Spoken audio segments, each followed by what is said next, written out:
Shayxontohur tumani Ipakchilik mahallada 507 sotudan iborat bo'lgan 7 ta xonali yer narxlarida sotilayotgan hovlini ko'rib chiqamiz.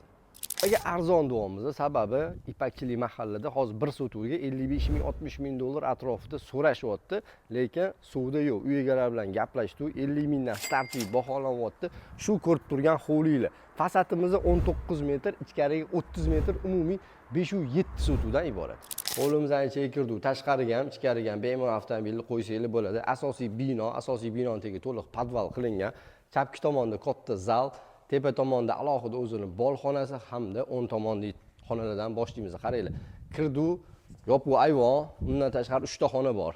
Zal, kattalar uchun yotoqxona hamda bolalar yotoqxonasi joylashgan, alohida o'zini hammom tualetlari bilan, bu yerda yozgi oshxona uchun alohida joylar qilib qo'yilgan, sharoitlari bilan birga. Erta tomonimizga qaraydigan bo'lsa, ikkinchi binoyimizda alohida o'zini oshxonasi, hammom tualeti hamda ikkita alohida xona, bitta zal, bitta spalnyasi joylashgan. O'rtada kattagina o'zini yashil zonasi bor. Bu tomondan o'tadigan bo'lsa, ko'rasizlar, karavatlar qilib qo'yilgan. Qozon o'chirib, ovqatlarni qilib, samovarda choylarni bemalol ichib o'tirsanglar bo'ladi. Shayxontohur tumani Ipakchilik mahallada ushbu ko'rib turgan 507 sotuli hovlimiz yer narxlarida sotilyapti. Pastki raqamlarga murojaat qilasizlar, bemalol baraka qilasizlar.